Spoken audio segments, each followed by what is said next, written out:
Bonjour à tous, ravi de vous accueillir ici pour parler de la biodiversité, un sujet que chacun connaît a priori et pourtant difficile à appréhender au sein des entreprises.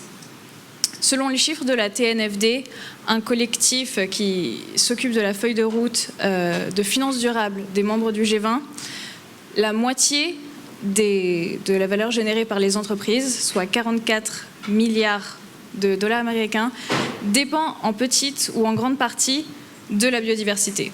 Ça présente donc deux challenges. Déjà, les entreprises ont besoin d'informations stratégiques pour intégrer la biodiversité à leur propre feuille de route. Et ensuite, au-delà des enjeux environnementaux, climatiques qu'on connaît tous, le recul de la biodiversité pèse donc sur la croissance des entreprises. Pour vous en parler aujourd'hui, j'ai le plaisir d'accueillir Marc Abadie, président chez CDC Biodiversité, Marguerite Culot-Hort, directrice des programmes du développement et des relations institutionnelles chez Finance Portomaro, et Lucie Léalet, directrice générale chez Kirby. Voilà. Donc merci d'être là. Et on va commencer par un petit tour sur qu'est-ce que la biodiversité signifie pour vos différentes structures. Je vous en prie, Lucie. Je tenais à vous remercier déjà de cette opportunité. J'ai 25 ans, donc c'est la première fois que je vais faire un tel exercice. Et j'ai cofondé Kirby, qui est une marque de crème solaire engagée, avec mon compagnon, Alan. Donc ça, c'était il y a à peu près 2 ans. Donc la biodiversité chez Kirby, c'est vraiment au cœur de notre démarche. On est des jeunes, on a voulu créer une marque à impact. Et pour ça, on a plutôt ciblé les océans, crème solaire, impact. Il faut savoir qu'il y a à peu près 25 000 tonnes de crème solaire qui sont déversées chaque année dans les océans.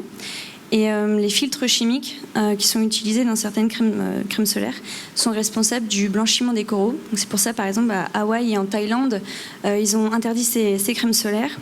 Et donc nous, on a fait le choix d'aller vers des crèmes solaires bio, donc 100% filtres minéraux, donc qui ont un impact moindre sur les écosystèmes marins et également notre santé. Voilà. Parfait. Marguerite ? Bonjour, merci beaucoup Alexandra, merci de m'avoir invitée. Je représente Finance for Tomorrow, qui est une initiative de la place de Paris qui rassemble les acteurs financiers et d'autres acteurs de l'écosystème qui se mobilisent pour participer à la réorientation des flux financiers vers une économie réelle qui soit bas carbone, évidemment, mais aussi respectueuse de la nature et de l'homme. Donc qui devrait participer à financer, et notamment à participer au défi biodiversité en finançant le type d'entreprise que nous a présenté à l'instant Lucille. Finance for Tomorrow, c'est une initiative qui a été créée un peu dans la droite ligne de la dynamique qui a été lancée par l'accord de Paris, donc en 2015. Cette initiative a vraiment pris corps en 2017 et a, dès le départ, souhaité travailler sur les problématiques de financement de la biodiversité et du capital naturel, des écosystèmes, la préservation des écosystèmes, sachant que concernant le défi biodiversité comme le défi climat, chacun est concerné, les acteurs financiers aussi, les entreprises aussi, les citoyens aussi, et donc chacun doit se mobiliser et agir. Et donc moi je représente ces acteurs financiers qui souhaitent participer, qui souhaitent prendre leur part en fait. Je vais reprendre aussi quelques chiffres. Alexandra, tu as signifié quelques chiffres qui ont été donnés par la TNFD, qui travaille notamment sur un cadre de reporting pour les destinations des acteurs économiques. Il importe évidemment de savoir indiquer l'impact qu'on a sur la biodiversité, comme ce qu'on a sur le climat par ailleurs, pour essayer de le réduire. Donc ça, c'est le travail de la TNFD. Il y a aussi d'autres chiffres qui existent, hein. Je vais vous les citer. Moi, j'ai pris note, parce que les chiffres et moi, c'est pas nécessairement ma tasse de thé, mais c'est important par ailleurs. Donc, si vous pouvez prendre note, je pense que ce sont des chiffres qui sont assez parlants. Vous savez, la biodiversité, c'est très important parce qu'en fait, elle est parmi nous. Vous voyez, on est de la biodiversité, on ne vit que grâce à la biodiversité et aux services qu'elle nous rend. On appelle les services écosystémiques, les contributions finalement qu'elle nous donne, qu'elle nous offre, l'alimentation, l'habillement, la pharmacopée, plaisir d'être dans la nature. On sait maintenant, il y a des études qui ont démontré que, je pense qu'à la sortie du confinement, on a tous vécu ça, que d'être dans la nature, ça nous apportait un apaisement, ça nous apportait aussi une joie de vivre. Donc la nature, c'est pas que du financier, c'est pas que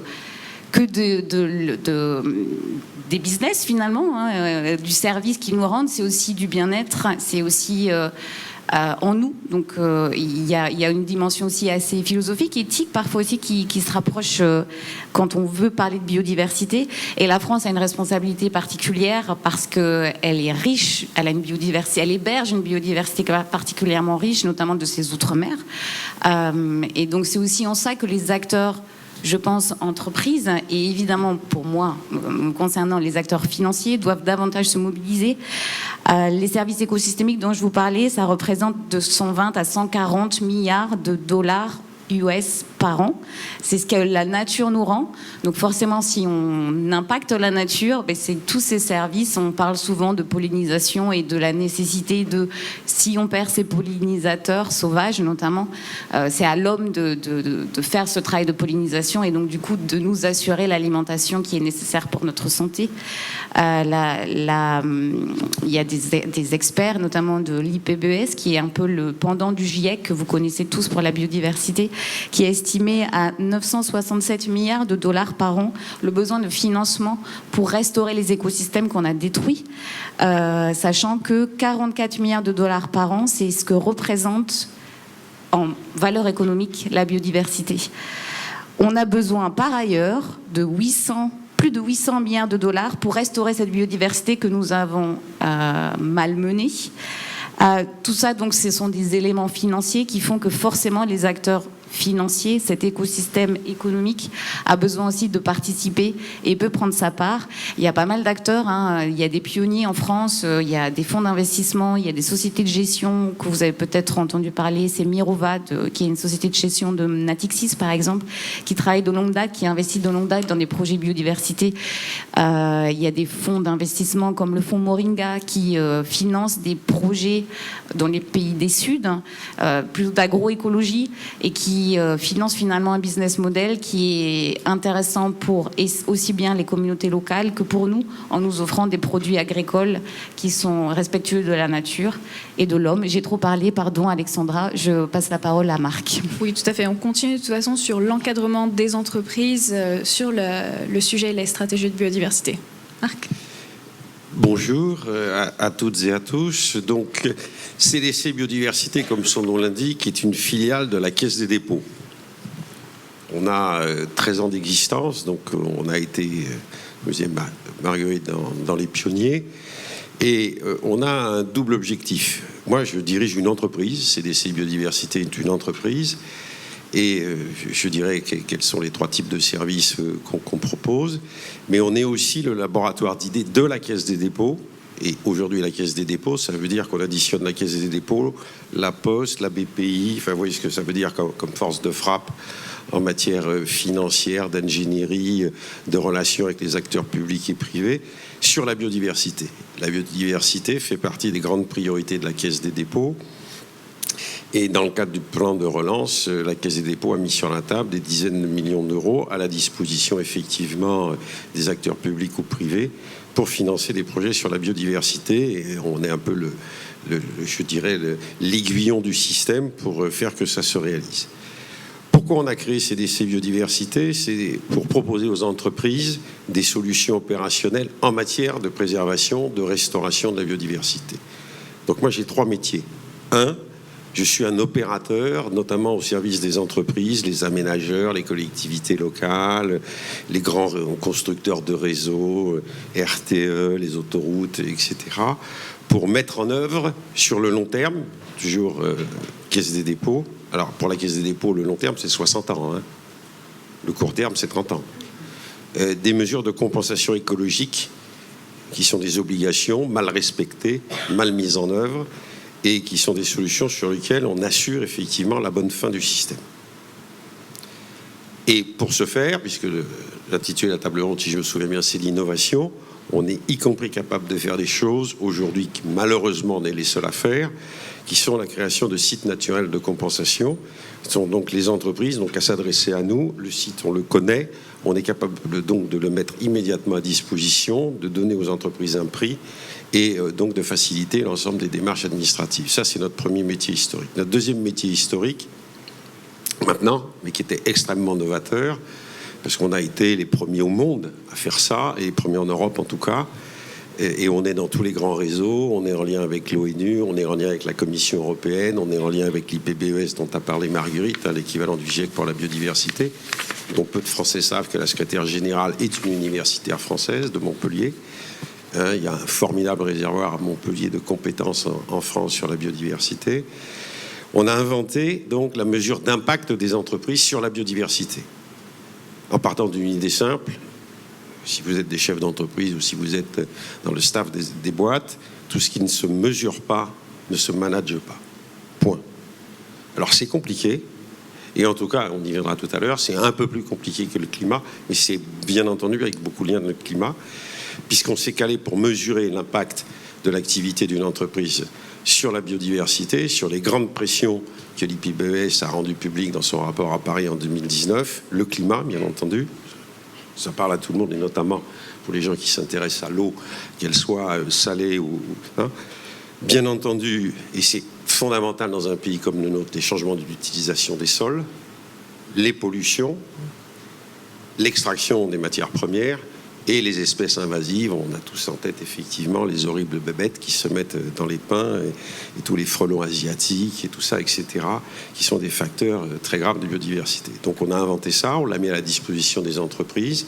On a rendu public au moment du One Planet Summit de Macron la première expérience qui a été faite par un groupe français mondial qui n'a que 9% de son activité en France, c'est Schneider Electric, qui a été la première entreprise au monde à se faire scorer par notre système de GBS et aller au bout du système. Et aujourd'hui, on en parlera tout à l'heure, on a plein de choses à faire là-dessus. Et on a maintenant, puisqu'on est une filiale du groupe Caisse des dépôts, donc qui est quand même un acteur de la place tout à fait essentiel, surtout si on rajoute la Poste, BPI, etc., on peut scorer le portefeuille des entreprises. Je vous donnerai des exemples extrêmement concrets. Notre troisième métier, c'est de faire du conseil. C'est d'accompagner les entreprises dans leur stratégie de biodiversité ou les collectivités locales, puisque la nature en ville, avec les enjeux de santé, les enjeux effectivement de bien vivre de la population, les enjeux d'artificialisation des sols, c'est au niveau de là que se situent effectivement les grands enjeux.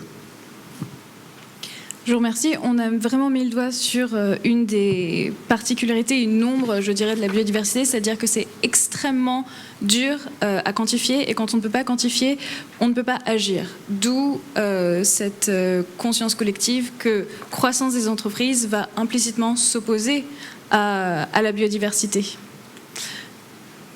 Très bien. On est là pour dire non à ça.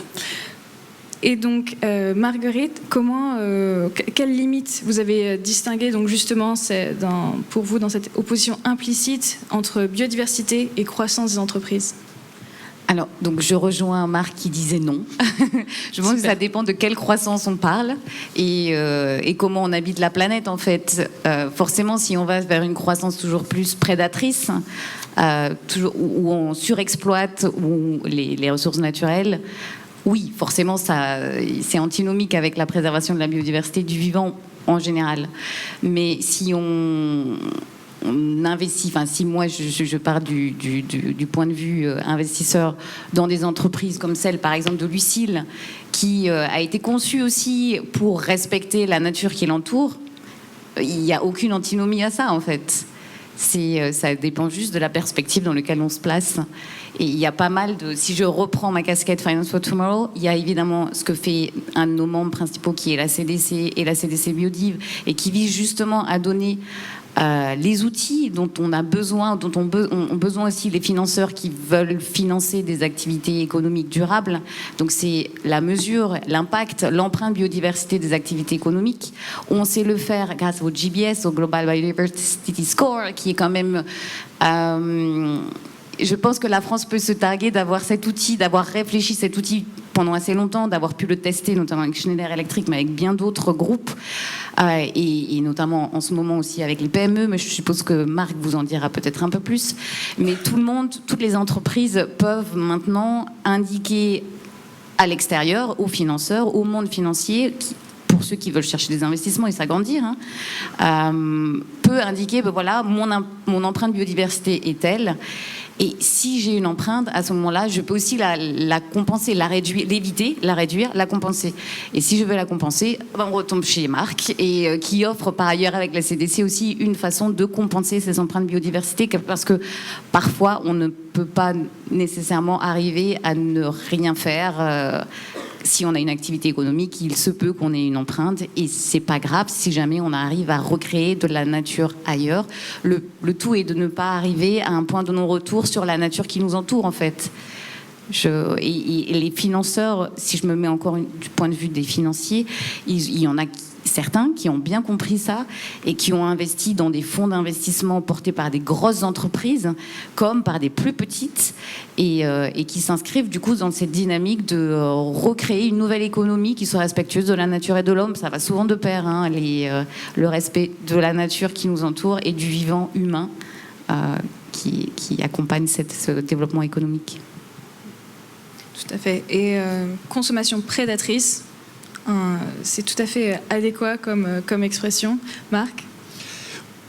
Oui, je disais non, parce que nous, le pari qu'on fait, je dis qu'il y a un pari singulier, c'est-à-dire d'une institution publique que personne ne connaît, mais que tout le monde fréquente tous les jours. C'est-à-dire, vous avez tous votre livret A, vous placez vos fonds à la Caisse des dépôts sans le savoir quand vous achetez votre maison, vous consignez quand vous êtes en contentieux avec quelqu'un à la Caisse des dépôts, c'est le tiers de confiance de la nation. Alors nous, madame, on a 200 ans, mais on s'est rajeuni. C'est-à-dire, comme je disais tout à l'heure, le pari, moi j'étais pas là à l'époque, je faisais autre chose, je dirigeais une agence de l'eau, mais le pari que fait la Caisse de créer une filiale dédiée à ça montre bien qu'il y a des acteurs, et on n'est pas les seuls. Bon, vous avez parlé de Mirova, enfin, il y a quand même des gens qui ont essayé d'anticiper ça. Alors, les réticences, c'est un peu ça votre question.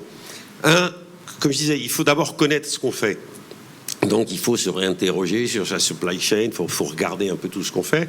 Et si je prends l'exemple, parce que moi je vais m'appuyer beaucoup sur les gens qui ont déjà travaillé avec nous, c'est pas une vision théorique, les travaux théoriques, Marguerite les a cités, sur les paiements des services écosystémiques, vous trouverez 250 thèses en France, etc. Mais c'est y compris un business, et prendre des exemples. La première chose, c'est qu'on a fait une étude avec l'AFD, l'OFB et la Banque de France, 42% de l'économie française, si on fait un stress test en matière de biodive, est concerné. Donc ça veut dire que 1 euro sur 2 de notre production, et si on prend le secteur agroalimentaire, c'est absolument évident. Vous prenez le secteur de l'aménagement, de la construction, c'est évident. Si vous prenez le secteur automobile, c'est évident. Ben vous en prenez plein là-dessus. Et qu'est-ce qu'on a vu avec Schneider, qui s'est livré vraiment, et moi je tiens à saluer Tricoire et toutes ces équipes qui ont joué le jeu, c'était de dire, mais déjà, si on prend les 5 causes dont je parlais tout à l'heure, identifiées par l'IPBES, avec le climat, ça fait quand même 10 ans qu'on travaille dessus, et donc on est capable de répondre à plein de questions là-dessus. Donc je pense qu'il faut démythifier l'idée. Oui, c'est compliqué, mais c'est pas parce que c'est compliqué que... La deuxième chose, c'est nous, on travaille sur la base d'un modèle qui a été mis au point par nos amis néerlandais de PBL, parce que, comme je disais, nous, on est dans tous les réseaux internationaux, à la demande du GIEC et de l'IPBES, qui est donc d'avoir défini des métriques qui sont des métriques indiscutables, qu'on a fait auditer par des scientifiques, parce que moi j'ai un comité scientifique critique sur tout ce que je fais, et nous, comme on joue sur la réputation de la Caisse des dépôts, il n'est pas question, effectivement, nous, le greenwashing et la Caisse des dépôts, c'est antinomique, donc on ne va jamais se lancer dans des opérations comme celle-là. Et je pense que les gens, en s'interrogeant, revoient les choses. Et excusez-moi de prendre la métaphore bien connue d'un membre du conseil scientifique de CDC Biodiversité, que sûrement plein de vous ont vu, qui est Gilles Boeuf, l'ancien président du Muséum. C'est la métaphore de la voiture qui fait 300 km et il n'y a plus d'insectes à enlever sur le pare-brise, alors que quand vous étiez petit, en tout cas moi qui suis un vieux monsieur, quand on était petit, il fallait s'arrêter 3 fois. Vous, à votre génération, il fallait s'arrêter 2 fois. Et moi qui suis grand-père, malheureusement pour mon petit-fils, il ne faut plus s'arrêter. Bon. C'est-à-dire que la biodiversité, c'est pas qu'une affaire d'espèces emblématiques etc., etc. Et en plus, comme l'a dit Marguerite, la France a une responsabilité qui est une responsabilité mondiale. On est le seul pays présent dans tous les océans. Moi, j'étais directeur du ministère des Outre-mer. Ce matin, j'avais les collègues qui s'occupent de la Nouvelle-Calédonie. La barrière de corail de la Nouvelle-Calédonie, c'est moins grand effectivement que l'australienne, mais c'est tout aussi sensible, etc., etc. La forêt amazonienne, la France en est responsable parce que la Guyane. Enfin, je veux dire, il y a des tas d'exemples qui montrent effectivement qu'on est prêt à ça. Et si on prend l'initiative, on en a parlé en préparant ça. Je veux dire, bon, moi, ça faisait depuis que j'étais passé au ministère des Outre-mer, je savais qu'il y avait des États dans le Pacifique qui avaient interdit l'huile solaire. Palau, ça dit peut-être pas grand-chose à tous les gens qui sont là, mais Palau, ça fait 10 ans qu'ils ont interdit les huiles solaires. Palau, c'est un petit État insulaire, pas tout à fait grand comme la France, mais presque, hein, qui est à la lisière du monde Pacifique et du monde océanique. Et bon, et maintenant c'est la Thaïlande. Et si je parle de la Nouvelle-Calédonie, c'est des réflexions que vous entendez maintenant des décideurs de dire c'est plus possible, la barrière de corail dans un tel État. Et à l'inverse, c'est du business. Je vais vous prendre un exemple sur lequel on a travaillé et on va rendre public le partenariat dans les semaines qui viennent. Bon, tout le monde s'est mis à penser qu'il fallait faire des toits solaires. Bon, nous, on a proposé, et là encore sur une chaîne extrêmement vertueuse, on a financé une thèse avec la Sorbonne, on a fait des tests avec le groupe Caisse des dépôts, des filiales immobilières comme ICAD que vous connaissez, etc. Et nous, on est capable de proposer, mais c'est une entreprise qui met ça en œuvre, une entreprise, etc. Mais des choses qui existent en Australie ou en Suisse, pour être plus précis depuis longtemps, c'est des toits solaires qui sont aussi écosystémiques. Et un toit solaire écosystémique, la conjonction des deux, c'est écologiquement et économiquement une excellente affaire.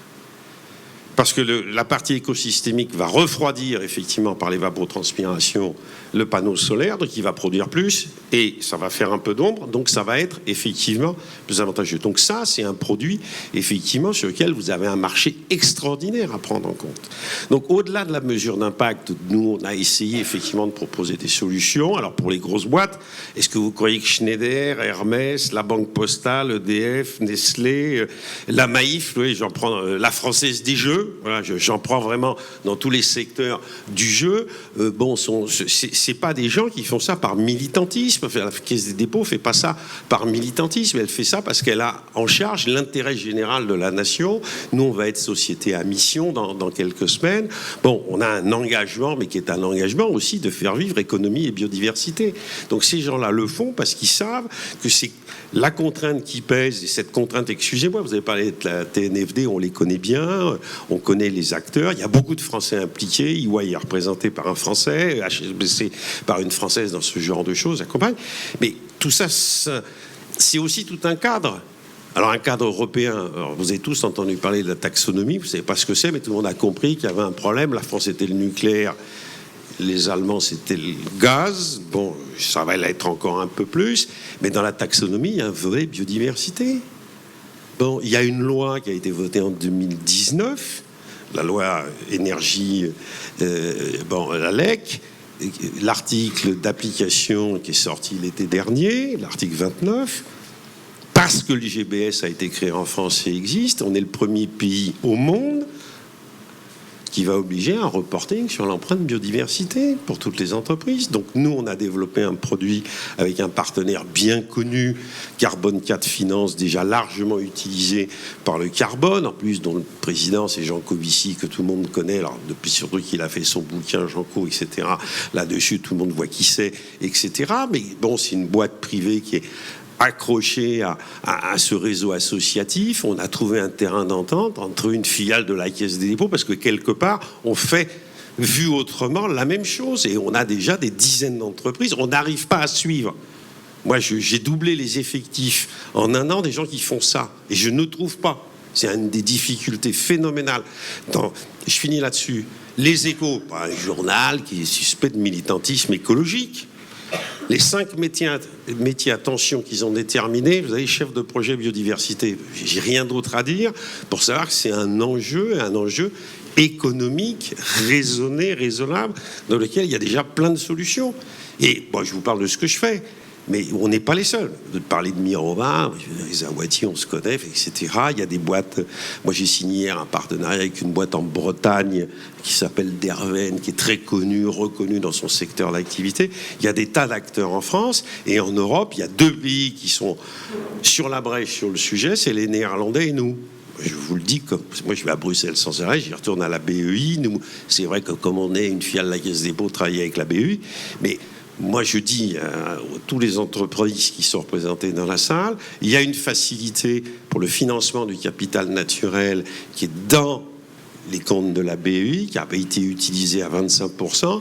Aujourd'hui, donc, bon, que vous êtes élu local ou vous êtes chef d'entreprise, adressez-vous à la BEI, adressez-vous à la Caisse des dépôts, adressez-vous demain à la BPI, etc., etc. Il y a des gens qui sont prêts à vous accompagner pour vous proposer des choses aussi bien financières que techniques pour essayer de prendre ce marché qui est un marché sur lequel il y a des fleurons français et bon, qui sont capables de vous accompagner. Il y en a d'autres. Hein. Je veux dire, moi, je vous dis, nous, on fréquente absolument que ce soit les labos universitaires ou les boîtes, on voit tous ces gens-là. C'est le charme de la Caisse des dépôts d'être. J'ai jamais vu personne refuser de venir à une réunion organisée par la Caisse des dépôts pour des tas de raisons. Il y a le mot caisse, disait un ancien directeur général. Bon, tout le monde m'a compris. Mais je veux dire, c'est aussi ça. Je veux dire, bon, quand la banque postale, c'est-à-dire la banque populaire du pays dit je vais scorer grâce au GBS mon portefeuille à partir de cette année, les épargnants, la Maïf, la plus grande mutuelle française, etc., a aussi mis ça. Enfin, dire, bon, tout le monde connaît les engagements du patron de la Maïf, etc., etc., mais c'est du concret. C'est concret, mais malheureusement, les entreprises ne sont pas toutes au courant, peut-être, des différents fonds et des différents recours vers lesquels ils pourraient se tourner pour commencer donc ce cheminement vers une pratique plus en accord avec la biodiversité. Mais ce n'est pas le cas pour Kirby. Donc, on vous écoute, Lucille. Nous, dans notre cas, dans notre création d'entreprise, c'était impensable de ne pas faire une croix sur l'écologie ou du moins, plus globalement, la biodiversité. C'est vrai qu'on a cherché des financements, mais on ne s'est pas tourné vers les financements verts. On n'a pas été sensibilisé également à tous les leviers qu'on aurait pu mettre en place pour Kirby. Après, les cosmétiques solaires, c'est les cosmétiques. Et il y a beaucoup de greenwashing dedans. Et on se pose la question, est-ce que biodiversité et croissance peuvent être ensemble ? Et parce qu'on voit quand même des aberrations en termes de marketing, et c'est vrai que le marketing aujourd'hui c'est fait pour vendre. Est-ce que c'est de la surconsommation ? Mais nous, dans notre cas, c'était vraiment une ligne conductrice qu'on s'est dit Kirby doit être engagé pour le monde de demain. On a envie d'œuvrer à la protection, la préservation des océans, mais plus globalement des écosystèmes et de la biodiversité. Et donc en fait, le marketing est plus un outil aujourd'hui qu'on maîtrise, dans le sens où on va être plus transparent, on va être raisonné aussi. Vous voyez, on utilise encore des packagings en plastique.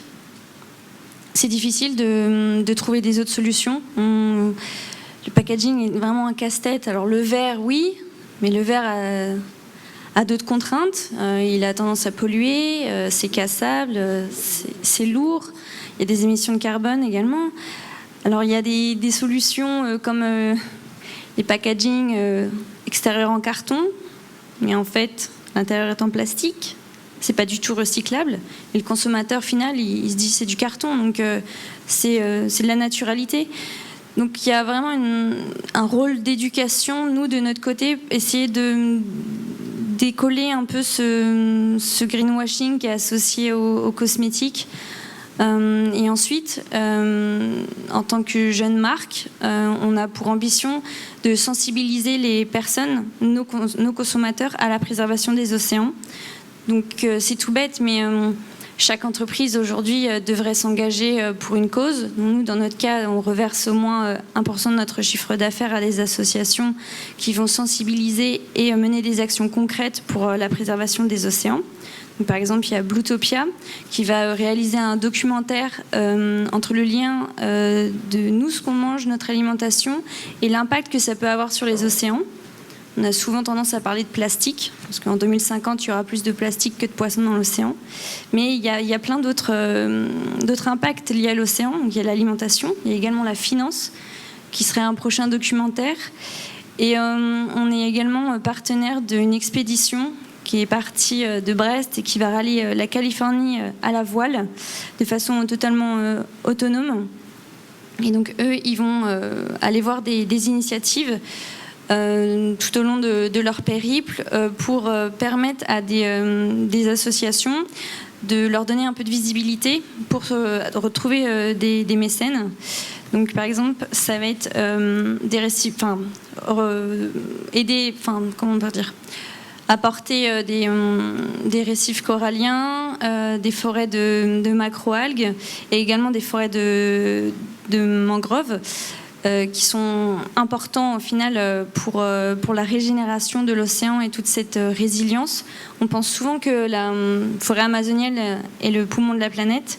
En réalité, c'est l'océan qui produit 50% de notre oxygène. Et l'océan a beaucoup de choses encore à nous offrir. On n'a exploré que 5% de l'océan, à croire qu'on connaît plus l'espace que notre Terre. Donc c'est des sujets qu'on souhaite mettre en avant par le biais de nous, notre marque, de nos produits solaires. Donc il y a double fonction. D'un côté, elle va vous permettre de vous protéger des agressions du soleil, mais également fournir à nos consommateurs de devenir des consomme-acteurs dans le choix de leurs achats et essayer même permettre d'avoir cette résilience pour les océans et de contribuer à cette préservation pour les générations futures. Tout à fait. On parlait juste avant, pendant notre préparation, que même dans les pratiques des consommateurs de crème solaire, ils ne pensent pas forcément à ne pas mettre de crème avant de se baigner et ainsi participent à des pratiques polluantes alors qu'ils essayent de se protéger. C'est un arbitrage à faire où apparemment la solution sont les bains de minuit. Et donc, dans ce retard de prise de conscience, je dirais, des entreprises et des consommateurs, on voit que malheureusement la biodiversité a en gros 5 à 10 ans de retard par rapport à notre prise de conscience sur l'empreinte carbone. Même si de nouveaux business models sont en train d'émerger, maintenant on sollicite par exemple des satellites pour prendre des images plus claires et en temps réel de déforestation par exemple. Est-ce que vous pourriez nous partager des exemples justement de ces business models du futur mais dont on a besoin aujourd'hui ? Donc, moi, je suis toulousain, donc je vais partir des satellites puisque vous m'y invitez. On sait déterminer la pollution des sols. C'est vrai que mieux par les satellites, mais c'est comme les archéologues qui aujourd'hui ne creusent pas, ils passent d'abord des drones ou des hélicoptères parce que en fonction de la topographie, ils trouvent les choses. Donc on a un immense savoir-faire sur ce genre de choses. Et peut-être quand même, au-delà de l'exemple de Lucie, une petite entreprise. Nous, on a monté en 2016 le premier programme sur les solutions fondées sur la nature. C'est-à-dire de dire il y a aussi effectivement à utiliser des solutions vertes contre des solutions grises qui sont à la fois beaucoup plus économiques et beaucoup plus efficaces. Il faut mieux reconstituer des zones humides que de faire des digues, puisque aucune prévision n'avait prévu, pour ceux qui s'en souviennent, en 2016, qu'il y aurait une crue de la Seine au mois de juin. Vous ne trouverez pas un expert qui avait prévu ça. Par contre, si vous faites des zones humides, et les zones humides, à la planète, l'IPBES dit qu'on en a artificialisé 80%, et sur les 100 dernières années en France, on en a artificialisé l'équivalent en termes de superficie de 2 fois la Corse. Bon, c'est pour ça qu'il y a plus d'inondations en France, hein. C'est et le changement climatique et l'artificialisation des sols qui font que l'Aude, que le Var, un certain nombre de choses. Il faut se rendre compte de ça. C'est-à-dire qu'on a la Charente, mais 2 fois moins de temps à s'écouler. On a calibré le fleuve, etc. Tout ça, c'est des choses qui sont... excusez-moi de balancer ces chiffres à la volée, mais c'est des choses qui sont prouvées, c'est documenté, etc., etc. Donc on a mis au point un programme qui s'appelle Nature 2050. Les entreprises nous confient 5 €. Et nous, on s'engage à suivre pour cette somme X superficie jusqu'en 2050 sur la base d'indicateurs, c'est-à-dire où on va chaque année dire voilà l'état du sol, l'état du projet, y compris de temps en temps dans les projets marins, et on a beaucoup de difficultés. On essaye de reconstituer les populations de poissons dans la baie de Marseille, et croyez-moi, à la baie de Marseille, pour faire simple, vous vous baignez, dans chaque mètre cube, vous avez l'équivalent d'un cachet de Doliprane, pour faire simple, en termes de produits chimiques. Hein.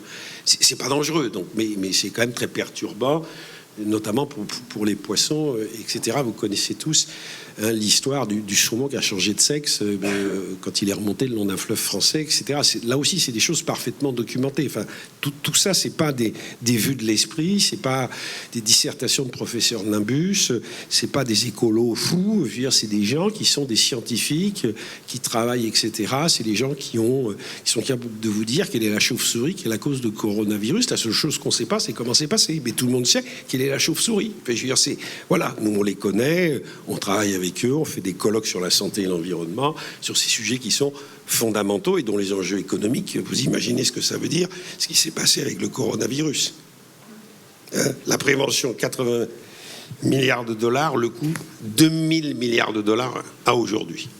Donc vous voyez bien que les politiques de prévention des sujets sont extrêmement rentables en termes économiques, y compris pour les laboratoires pharmaceutiques. Et je ferme cette parenthèse.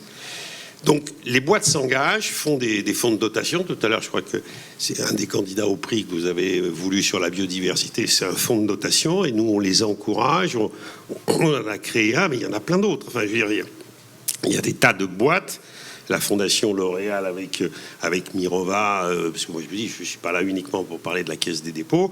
C'est des gens, on sait faire, etc. Je pense qu'aujourd'hui, la prise de conscience, les gens ont compris. Ce qu'il faut, c'est des outils. Moi, je regrette que Lucile, effectivement, et pourtant, Dieu sait si la BPI, je trouve, communique bien là-dessus. Ils ont pris le climat, ils vont prendre la biodiversité avec la même vivacité. On est en train de travailler avec eux, parce que c'est vrai qu'aujourd'hui, notre GBS dont tu as parlé, bon, il est fait pour les grosses boîtes. Moi, je ne veux pas le nier, c'est extrêmement difficile pour une PME. Mais on s'est testé, comme je le disais, avec les exploitations agricoles, c'est-à-dire qu'on a été les premiers avec les coopératives agricoles. Nous, on travaille toujours avec des partenaires économiques. Donc, on a mis au point, avec les coopératives agricoles de tout l'ouest de la France, on est capable de scorer chaque exploitation agricole et on va le déployer. Avec BPI et d'autres acteurs qui connaissent mieux que nous le tissu des PME, parce que c'est vrai que la Caisse des dépôts ne s'adresse pas directement aux PME. Ça, c'est le boulot de la BPI, filiale commune de l'État et de la Caisse des dépôts en direction, effectivement, de ce secteur-là, et notamment le secteur de l'innovation, parce que c'était quand même le thème de notre table ronde. On va mettre au point, effectivement, des outils pour aller dans ce sens-là. Et je dirais, trouver aussi... Alors, après, il y a un problème de financement. Et là, je me retourne vers Marguerite. C'est sûr qu'il faut demander un TRI raisonnable dans un premier temps. Hein, c'est un peu l'histoire de la conversion d'une exploitation agricole à la culture traditionnelle, on va dire, habituelle, un peu trop productiviste, on revient à ce que vous disiez, passer au bio. Ça s'accompagne. Il faut forcément, il y a quelques investissements, il y a quelque chose où il y a des business models qui n'existent pas. Enfin, vous êtes comme nous, vous partez sur des choses où il n'y a pas de track record. Moi, je suis incapable de dire sur les sites naturels de compensation le track record. Donc moi, j'ai la chance d'avoir un actionnaire patient. C'est la définition même de la Caisse des dépôts. Mais la patience, c'est aussi que je ne dois pas perdre d'argent. Mais on ne va pas me demander un TRI à 2 chiffres. C'est absurde.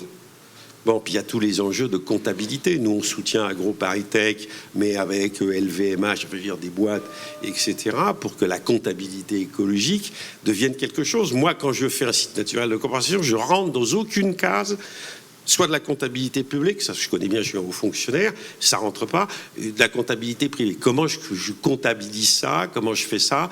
Comment quand une très grosse boîte française spécialiste des autoroutes que tout le monde connaît, que je ne vais pas citer, fait l'autoroute A65, donc vous verrez laquelle c'est, me passe un contrat pour 60 ans, ben c'est des choses qui n'existent pas. Et donc, vous êtes obligé de voir votre commissaire aux comptes chez nous, le commissaire aux comptes de chez eux, et de dire comment une garantie à première demande, etc. Il faut me faire des montages financiers, effectivement. C'est là où je vous dis, il faut s'adresser aux entreprises, il faut s'adresser à la BUI quand vous rentrez dans les critères de la BUI, pour avoir des gens qui sont capables de prendre ce recul et de se comporter de façon patiente.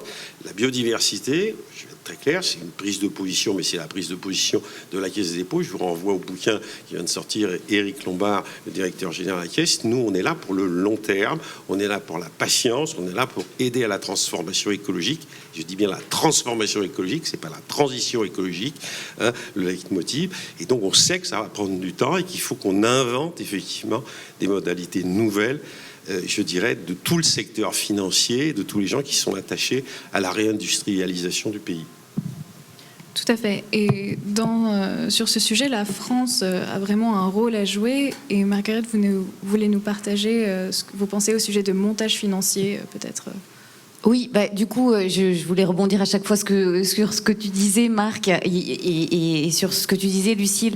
C'est vrai que c'est dommage que tu n'aies pas su qu'il y avait des acteurs financiers qui pouvaient être là, qu'il y avait des méthodes qui existaient. Alors, il faut certainement davantage informer les personnes comme toi qui souhaitent aussi s'investir, essayer de trouver un nouveau mode de croissance qui soit respectueux de la nature et de l'homme et du climat, parce que si on revient aussi au climat, le défi biodiversité et climat ne peut pas être abordé séparément. Alors, si on retourne en 92 et aux conventions de Rio, on a siloté en conventions différentes le climat et la biodiversité.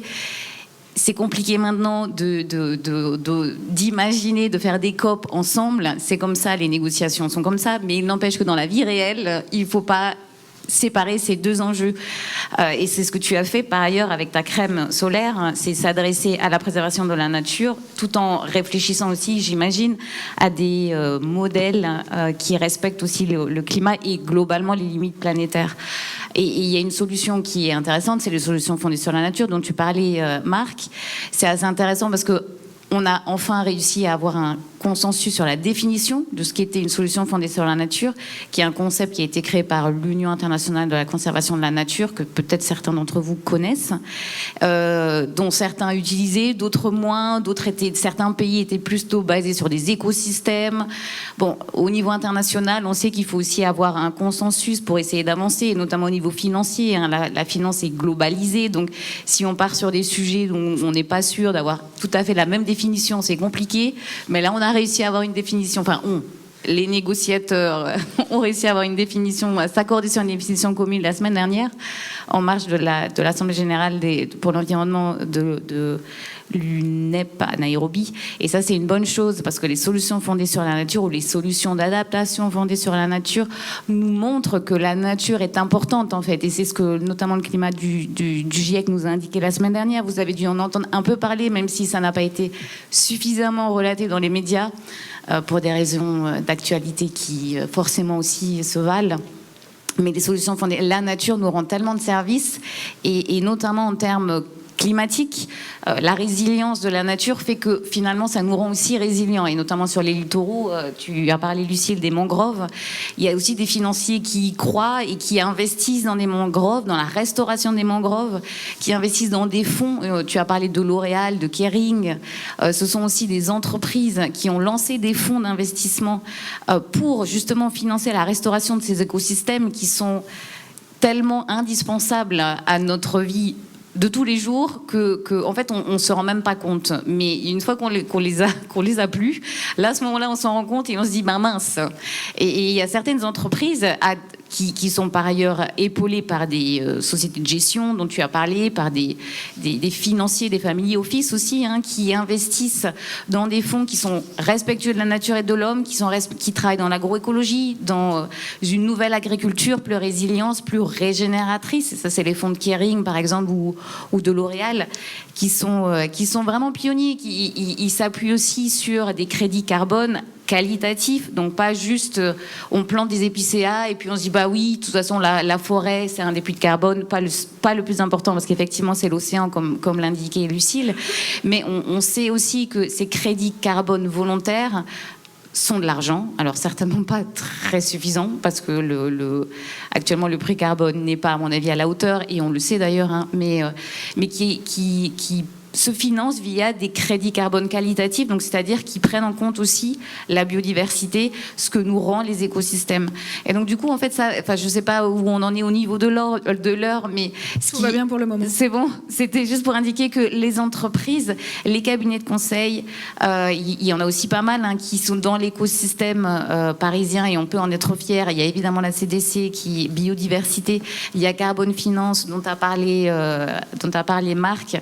Il y en a d'autres comme iCare, comme Iceberg et Data Lab, qui sont peut-être des noms qui vous parlent ou pas, mais qui travaillent avec des acteurs financiers pour essayer d'aller toujours plus loin, de trouver des métriques, des méthodologies qui vont bien et qui vont rendre un petit peu plus facile la vie à ces acteurs économiques et financiers qui se doivent de nous rendre des comptes, qui doivent mesurer leur impact s'ils veulent les réduire. Et je crois qu'encore une fois, on peut être assez fier. Enfin, moi, je ne suis pas française, donc je suis d'autant plus neutre pour dire que la France peut être fière de ces acteurs qui doivent continuer. On n'a pas fini encore. Il y a ce dont tu parlais, il y a la réglementation au niveau européen, il y a une réglementation assez ambitieuse. L'Europe veut être un peu un leader en la matière. Elle l'a montré sur le climat. Il faut continuer sur la biodiversité. C'est pareil.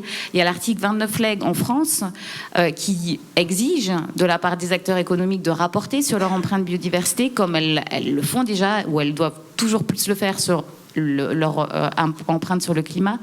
Et c'est un peu pareil au niveau européen. On est vraiment sur une logique qui est plutôt ambitieuse, qui est pas, peut-être ça vous parle ou pas, mais on est sur la double matérialité, c'est-à-dire que les entreprises doivent rendre compte de leur empreinte sur l'environnement, la biodiversité, le climat, et doivent aussi faire attention à ce que la biodiversité, le climat les impacte par ailleurs. Donc c'est vraiment un ensemble qu'il faut prendre en compte. Et je suis sûre que comme Lucile, il y a aussi des personnes dans la salle qui souhaiteraient peut-être s'impliquer davantage et participer à ce défi biodiversité et climat. Et il y a plein de choses à faire. Dans le secteur des entreprises, il y a déjà des entreprises qui font. Il y a Schneider, il y a L'Oréal, il y a Kering, il y a Biocop, et puis il y a des nouvelles entreprises. Il y a certainement des pépites. Et sur les territoires, il y a aussi pas mal de choses. Pardon, excuse-moi, Alexandra. Non, pas de problème. Ton mot de la fin. Mon mot de la fin, c'est juste que ce serait intéressant aussi qu'on ait une plateforme qui puisse peut-être recenser ce type de projet, essayer de mettre en relation plus facilement les acteurs qui peuvent financer, qui peuvent aider, qui peuvent soutenir des petites entreprises, peut-être participer davantage à se faire connaître dans les écoles de commerce, par exemple, essayer d'avoir une collaboration plus active, proactive. Et on a juste oublié aussi une petite chose, on a parlé de la CDC qui est un acteur public, et je pense que de façon générale le pouvoir public et l'argent, enfin les acteurs publics doivent toujours être là autour de la table. Ils peuvent amorcer, ils ont un rôle primordial parce que de toute façon c'est de l'intérêt général, et donc forcément il doit y avoir du public dedans, pas que du privé. Nous sommes d'accord. Lucile, le mot de la fin sur les business models porteurs de biodiversité.